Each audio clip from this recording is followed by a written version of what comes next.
नमस्कार दोस्तों, crime call में आपका स्वागत है एक और नई सनसनीखेज कहानी के साथ। 21 फरवरी 2022 का दिन, सुबह 10 बजे पंखी थाना प्रभारी चुनाव की एक्स्ट्रा ड्यूटी से थके हुए अपनी ऑफिस में बैठे थे कि इंद्रपाल नाम का एक आदमी उनके सामने आकर खड़ा हो गया। उसे देखकर थाना प्रभारी अंजन कुमार सिंह समझ गए कि ये कोई सिविलियन नहीं बल्कि फौज का सिपाही है और बहुत परेशान है। थाना प्रभारी ने पूछा, कहो जवान, क्या प्रॉब्लम है? मैं मैनपुरी के जमालपुर पोलिंग स्टेशन पर इलेक्शन ड्यूटी पर था। मेरी बीवी मेरे 2 बच्चों के साथ रतनपुर के MIG कॉलोनी में रहती है। कल रात को मेरे बेटे का फ़ोन आया कि मम्मी घर पर नहीं है। मैंने अपनी तरफ से जितनी कोशिश करनी थी करके थक चुका हूँ। उसका मोबाइल भी बंद है। मैं अभी अभी कानपुर पहुँचा हूँ। क्योंकि मामला अर्धसैनिक बल का था, अंजन कुमार ने फ़ौरन केस रजिस्टर कर इंद्रपाल से कुछ ज़रूरी सवालात किए और इंद्रपाल को साथ लेकर रतनपुर MIG कॉलोनी रीटा देवी के घर पहुंचे। घर की हालत देख अंजन कुमार समझ गए कि घर में क्या चलता रहा होगा। घर में घुसते साथ बियर की 2 बॉटल, 2 गिलास जो खाली थे, कुछ अश्लील चीज़ें, कुछ शक्तिवर्धक दवाएं। जाहिर है फौजी अभी अभी ड्यूटी छोड़कर यहाँ पहुँचा था तो उसने तो नहीं पी होगी। सारा सामान जब्त किया गया। फिर इंद्रपाल के बड़े बेटे से पुलिस ने पूछताछ की। उससे पता चला कि पुष्पेंद्र अंकल कल शाम को घर आए थे और मम्मी उन्हीं के साथ बैठी थी। जब वो सोने के लिए अपने कमरे में गया तो मम्मी और अंकल बातचीत कर रहे थे। जब रात में मेरी नींद खुली तो मम्मी घर पर नहीं थी। मुझे डर लगने लगा और मेरे रोने की आवाज़ से मेरा छोटा भाई भी उठ गया और हम दोनों के रोने चीखने से पड़ोसी आ गए और मैंने पड़ोस वाले अंकल के फ़ोन से पापा को फ़ोन किया। अंजन कुमार ने इंद्रपाल की तरफ देखा तो उसने कहा कि पुष्पेंद्र कठारिया एक रियल इस्टेट एजेंट है और उसकी ऑफिस यहीं रतनपुर में है और उसका घर गंगागंज पंखी में है। मैंने कल रात को उसको फ़ोन किया तो उसने कहा वो कानपुर के किसी देहात में है। फ्लैट ख़रीदने के वक्त उससे दोस्ती हो गई थी। अच्छा आदमी है। अंजन कुमार मन ही मन कह रहे थे, हाय कुर्बान जाऊं तुम्हारे भोलेपन पर। फिर पड़ोसियों से पता चला कि रीता देवी एक बदचलन औरत है और जब पति ड्यूटी पर होता है तो घर में कई मर्द यार दोस्त आकर अय्याशी करते हैं। बियर की बोतल, गिलास, शक्तिवर्धक गोलियां और कहीं कोई हाथापाई या स्ट्रगल के साइन न देखकर थाना प्रभारी को लगा कि कहीं चली गई होगी, खुद ही आ जाएगी और इंद्रपाल को थोड़ा धाड़स देकर वो थाने वापस लौट गए। लेकिन कई दिन तक इंद्रपाल अपनी तरफ से छानबीन करते रहे पर न रीटा वापस लौटी न उसका कोई सुराग मिला। तब इंद्रपाल अपने परिजनों के साथ एडिशनल DCP पश्चिम ब्रिजेश कुमार श्रीवास्तव और ACP दिनेश कुमार शुक्ला से मिले और लिखित शिकायत की और फिर ऑफिसर्स की फटकार सुनकर थाना प्रभारी एक्टिव हुए। सबसे पहले फ़ोन डिटेल्स निकाली गई तो पता चला कि 3 नंबर पर सबसे ज़्यादा बात होती थी। एक तो पति इंद्रपाल, दूसरा पुष्पेंद्र और आखिरी नंबर जिस पर रीटा की बात हुई थी वो नंबर था कार मैकेनिक मुख्तार का। डिटेल से पता चला कि पुष्पेंद्र और मुख्तार के मोबाइल का लोकेशन घटना वाले दिन रीटा के घर की थी। रात 10 बजे के बाद लोकेशन कानपुर देहात की थी। अंजन कुमार ने पुष्पेंद्र और मुख्तार को हिरासत में ले लिया। DCP रवीना त्यागी, एडिशनल DCP ब्रिजेश श्रीवास्तव और ACP दिनेश शुक्ला के सामने दोनों से पूछताछ हुई। शुरू में पुलिस को गुमराह करने की कोशिश के बाद जब पुलिस ने डंडे पर सवाल रखकर पूछा तो मुख्तार टूट गया और सामने आई एक कहानी जिसमें एक पति, 2 बच्चे और अपने माँ बाप को शर्मिंदा करने वाली रीटा देवी की असलियत। लेकिन अब रीटा की हत्या हो चुकी थी। हत्या करने वाले मुख्तार, पुष्पेंद्र और इनके 2 साथी शमशाद और राशिद थे। पहले तो इन लोगों ने चलती कार में बारी बारी से उसका रेप किया। फिर जब उसके जेवर छीनने लगे तो उसने पुलिस को बताने की धमकी दी।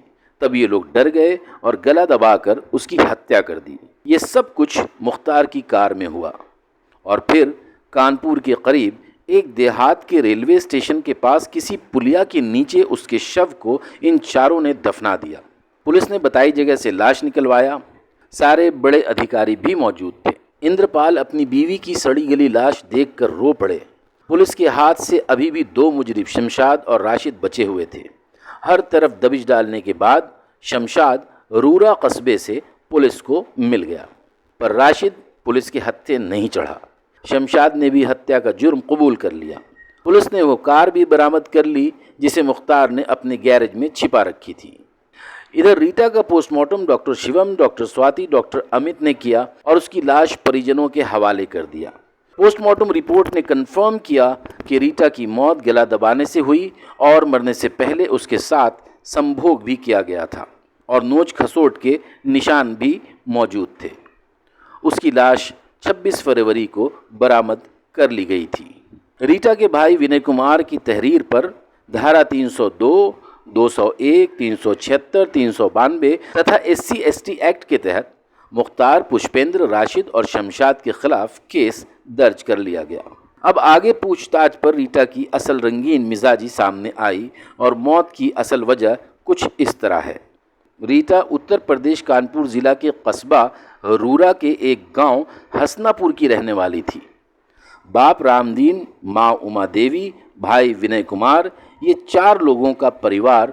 रामदीन खेती किसानी करता था और उसके पास 4-5 बीघा ज़मीन थी जो इसके परिवार के लिए काफ़ी थी। रामदीन सरल स्वभाव का था।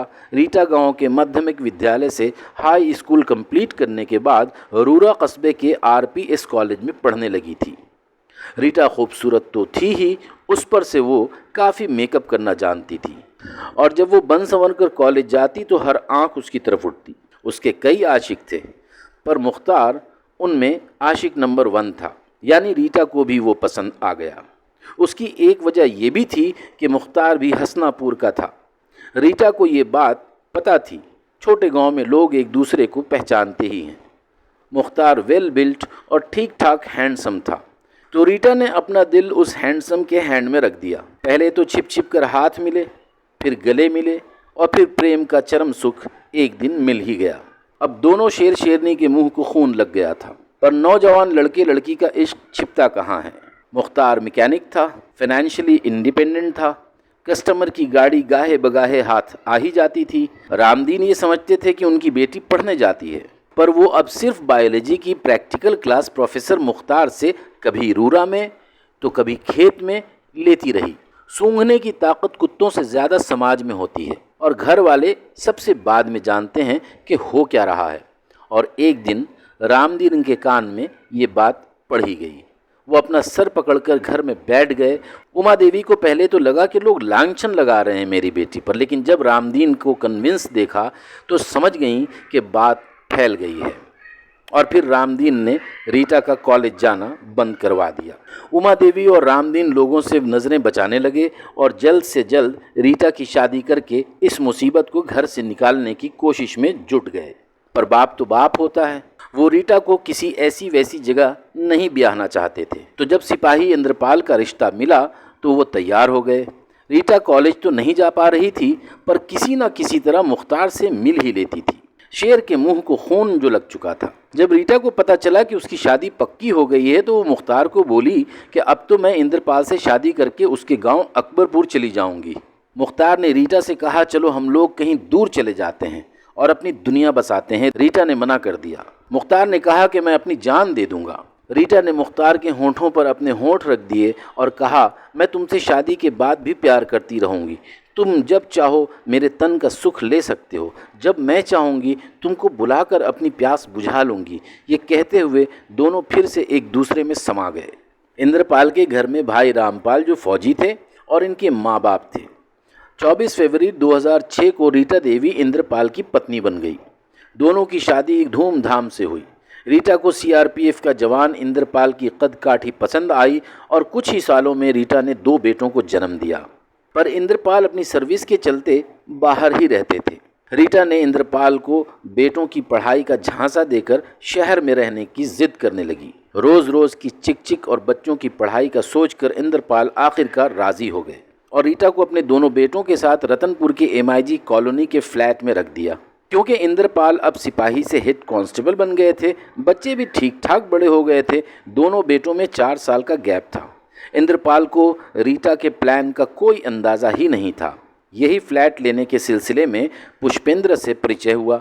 दोनों बेटे इंग्लिश मीडियम स्कूल में पढ़ने लगे। इधर जब मुख्तार को ये बात पता चली कि रीटा पंखी क्षेत्र के रतनपुर में रहने लगी है तो वो सीधा रीटा के घर पहुंच गया। मुख्तार का गैरेज भी शहर में ही था। उसने भी गांव बहुत पहले ही छोड़ दिया था। रीटा ने जब अपने पहले प्रेमी को अपने दरवाजे पर देखा तो खुशी से झूम उठी। हाथ मिले, फिर गले मिले और फिर वो मिला जिसके लिए रीटा शहर आई थी। फिर वो हर रोज़ मिलने लगा। पर समाज तो यहाँ भी था। अलग बात है कि शुरू में सब चुप रहे, पर जब इंद्रपाल छुट्टी पे घर आए तो अगल बगल के लोगों ने साफ साफ कह दिया कि आपके पीछे आपके घर में लोग आते हैं। अब बाप रामदीन की तरह पति इंद्रपाल सर पकड़कर बैठ गया। पर फिर उसने सर उठाया और सीधा सवाल रीटा से कर डाला कि ये मुख्तार कौन है और वो क्यों आता है। रीटा ठहरी आवारा औरत, और आवारा औरत कभी ऑफ गार्ड नहीं होती। उसने पलटकर पूरे कॉन्फिडेंस से जवाब दिया कि मुख्तार मेरे गांव के रिश्ते से भाई है और जब आता है तो हमारी कोई ना कोई मदद करता है। वो भी हसनापुर का रहने वाला है। चाहो तो मेरे माँ बाप से पूछ लो। जिसका पति घर पर नहीं रहता, समाज ऐसे लोगों के दरवाजे पर अपनी एक आंख छोड़ देता है। अब तुम सोचो कि तुमको समाज की एक आंख से घर के अंदर देखना है कि अपनी आंखों से। तुमको खुद पर भरोसा है या समाज पर और अड़ोस पड़ोस वालों पर? तुमको किस पर भरोसा है, अपनी पत्नी पर या लोगों पर? ये कहते हुए रीटा ने महिला का ब्रह्मास्त्र आंसू निकाला और इंद्रपाल के गले में झूल गई। रीटा थी तो बहुत सुंदर, पर उसका शरीर उससे भी ज़्यादा सुंदर था। इंद्रपाल रीटा के नरम नरम गरम गरम गोश्त की आंच में पिघलता गया। रीटा मन ही मन मुस्कुरा रही थी। उसने जैसा सोचा था बिल्कुल वैसा ही इंद्रपाल ने किया। ये बात वहीं ख़त्म हो गई। उधर रीटा देवी ने मुख्तार को फ़ोन पर इंस्ट्रक्शन दिया कि इंद्रपाल घर आया हुआ है, तो जब तक मैं तुमको फ़ोन न करूं, न आना न फ़ोन करना। इधर पुष्पेंद्र की ऑफिस भी इसी एरिया में थी और फ्लैट लेने के दौरान उससे दोस्ती भी हो गई थी। तो इंद्रपाल जब कानपुर आता तो पुष्पेंद्र से मिलता, खाने पीने का दौर चलता। एक दिन इंद्रपाल पुष्पेंद्र को घर ले आया। रीटा जो मंझी हुई खिलाड़ी थी, पुष्पेंद्र की आंख की आंच से भीगने लगी। इधर इंद्रपाल पुष्पेंद्र की तरक्की और उसके पैसों से बहुत इम्प्रेस था। पहली बार उसकी किसी सेठ से दोस्ती हुई थी। उधर जब तक पुष्पेंद्र घर पर रहा, उसकी आंख रीटा के जिस्म का सैर करती रही। रीटा को भी अपने जिस्म पर नए मेहमान के आने की गुदगुदी होती रही। खाने की तारीफ करते करते पुष्पेंद्र रीटा की तारीफ करने लगा, और जब पुष्पेंद्र ने यह समझ लिया कि रीटा भाभी अपने देवर के तेवर से खुश है, तो वो बस इंद्रपाल के जाने के दिन गिनने लगा। जैसे ही इंद्रपाल ड्यूटी ज्वाइन करने गए, पुष्पेंद्र रीटा भाभी के दरवाजे पर पहुंच गया। ये रीटा जैसी औरत के लिए अनएक्सपेक्टेड नहीं था, बल्कि वो खुद भी इंतजार में थी। मुस्कुराकर उसने पुष्पेंद्र का स्वागत किया, जिससे पुष्पेंद्र कंफर्टेबल हो गया। चाय आई। चाय की चुस्की से ज्यादा रीटा भाभी का बार बार ढलकता पल्लू मजा दे रहा था। कभी इस बहाने तो कभी उस बहाने रीटा भाभी पुष्पेंद्र का हाथ टच करती तो कभी उसके कंधे पर हाथ रख देती। फिर बातचीत में पुष्पेंद्र भी बहुत कुशल था। कब ये सीधी सादी बात हंसी मजाक बन गई, फिर कैसे दोनों वल्गर जोक पर ठहाके लगाने लगे, पता ही नहीं चला। दोनों जानते थे कि दोनों को क्या चाहिए। और एक दिन पुष्पेंद्र ने रीटा भाभी का पल्लू गिरा देखा तो पल्लू उठाकर रीटा भाभी के सीने पर रख दिया। पल्लू के साथ हाथ भी सीने पर रखा गया, पर रीटा भाभी ने न पल्लू हटाया और न पुष्पेंद्र का हाथ। और यही क्षण आइस ब्रेकर बन गया। फिर हाथ वाइपर की तरह इधर से उधर होने लगा। फिर हाथ को जिधर मन करता चला जाता और रीटा भाभी भी पुष्पेंद्र के हाथों के खोजी अभियान को पूरा सहयोग करने लगी। फिर जैसे कपड़ों में अचानक चींटियां घुस गई हों, दोनों ने सारे कपड़े उतार कर फेंक दिए। दोनों की गर्म सांसें आग उगलती रहीं और फिर जैसे बादल फटा और पानी ने इनको होश में ला दिया। रीटा भाभी ने बहुत बरसात देखे थे, पर पुष्पेंद्र ने एक अलग दुनिया में रीटा भाभी को पहुंचा दिया था। इंद्रपाल तो ड्यूटी पर थे। अब हर दिन पुष्पेंद्र का हाथ वाइपर बनकर रीटा भाभी के सीने पर लिखे मुख्तार के नाम को मिटाने लगा। और अब रीटा भाभी के हाथ में मुख्तार मैकेनिक के गियर की जगह पुष्पेंद्र का गियर था। ये बात मुख्तार नहीं जानता था, पर वो समझ गया था कि कुछ तो गड़बड़ है, और उसने रीटा भाभी के घर पर फील्डिंग सजा दी। एक दो दिन में ही मुख्तार समझ गया कि ये नया खिलाड़ी पुष्पेंद्र है। और एक दिन उसने पुष्पेंद्र को रीटा भाभी के घर के सामने पकड़कर बोला कि अगर दोबारा यहाँ दिखे तो फिर कभी कहीं नहीं दिखोगे। पुष्पेंद्र ने एक वाजिब सवाल किया कि भाई तू है कौन? तू मुसलमान, रीटा हिंदू, इसका पति इंद्रपाल, तो तू कौन होता है मुझे रोकने वाला? इसके पहले के बात हाथ पांव से शुरू होती, रीटा भाभी ने दरवाज़ा खोला और पुष्पेंद्र को वहां से जाने को कहा। पुष्पेंद्र समझदार आदमी था, चला गया। रीटा भाभी ने हाथ पकड़कर मुख्तार को रोका और घर के अंदर ले गई। फिर पहले तो मुख्तार नाक फुलाए गुस्से से हाँफता रहा। रीटा भाभी को इसका इलाज मालूम था। उसने अपने नर्म नर्म जिस्म से मुख्तार के सारे पसीने पोंछ दिए। बहुत दिनों के बाद मुख्तार को ये मौका मिला था।